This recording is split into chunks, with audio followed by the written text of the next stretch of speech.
Hi, welcome to an update on the Reclaim Energy CO2 hot water heat pump controller. In our previous video we did a while back, we showed you the version 1 controller. Today we'll be showing you the version 1.1 controller, which has superseded the version 1 controller. And then very shortly we'll have the version 2 controller, which we'll talk about a little later. So on the version 1.1 controller, it's very similar to the version 1 controller. You'll see the buttons have moved from the side of the controller to the front, to the face, just below the time clock here. And similar to the version 1 controller, we have our menu, temperature and boost buttons. And those buttons also are for moving through the menus and exiting. So initially, if you want to set the clock, on your Reclaim Energy controller you're pressing the menu button, then you're pressing the middle down button till we see time, and then we're hitting the menu button again, which is the enter button, and you'll see it flashes up ADJ, which is adjust, and the time clock. Now to adjust the time clock, we're just using the up and down arrows like so, and then when we're happy with the time we want, we just hit the menu/enter button. Now, the next function we will want to look at changing is the option. So with the version 1.1 controller, like the version 1, we have got inbuilt clock functions or heating settings. Option 1 being the 24-hour time clock. That means if the tank drops below a certain temperature at any time in that that sort of time period, then the heat pump will come on to heat your water. 2 and 3 are sort of other time functions for different settings or off-peak settings. And then we have option 4, which is our most popular in South Australia, which is what we call our solar sponge. So that allows the heat pump to run from 10 a.m. for a 6-hour time period during the day. So currently this controller is on option 1, so we want to look at changing it to option 4. We're going to go and press the menu button. We're going to go and scroll through past time until we see option. We're going to hit the menu button to accept, and then we are going to scroll through until we see option 4, and then we're going to hit enter to accept that. Now that means option 4 set in. Now in this setting, we go back to the left button to exit the menu, back to the time clock. Now that we're in the time function, and you might ask, well, how do I know what function my controller is without going through to the settings?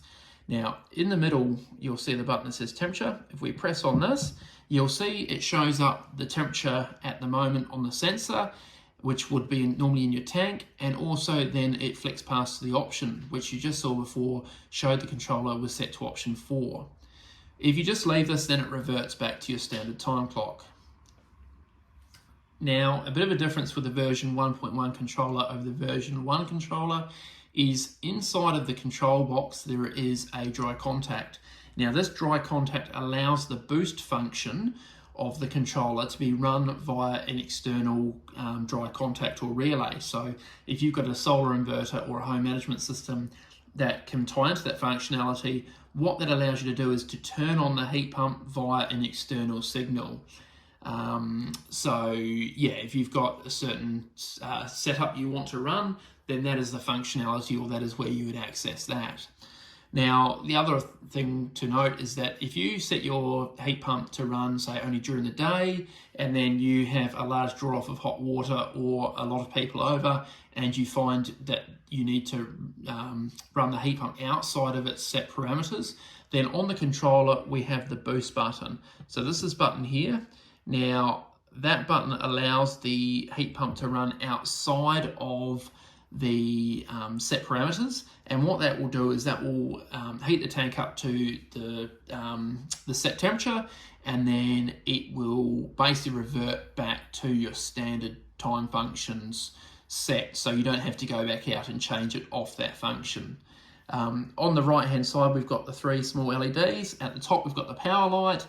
That's just telling you that you've got power to the unit. In the middle, the red light that's showing at the moment, that is telling you that there is a call for heat. So the controller is telling the heat pump to turn on.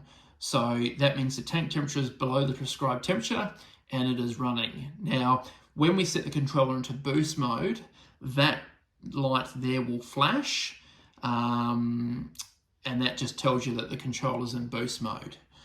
At the bottom LED is the fault light. Now, with that light there, if it is on solid, so it's glowing red and it's solid, you'll also have a fault displayed on the screen. So that's to tell you or your installer or service agent if there is an issue with the unit. If that light is flashing, that generally means there is an issue with the sensor, which is a sensor cable which runs between the heat pump and the tank. Now, a couple of questions we get asked quite often is, if I've got no power going to the controller for a little while, will it lose its memory? Now, the controller has a battery inside it and its memory, and that generally lasts about 3 weeks. Now, that battery should also last the life of the controller, so it's a bit sort of set and forget. You don't have to worry about that. The other thing we get asked is, can you have the controller mounted in a different location than the heat pump? The answer to that is yes. So with the heat pump controller cable, which is an RJ45 cable on this controller, that cable can be extended up to 15 meters. Now, one thing to note is making sure that if you do extend that cable or change it, that you take note of the color coding of the cables within inside the cat cable and make sure that they're lined up with the correct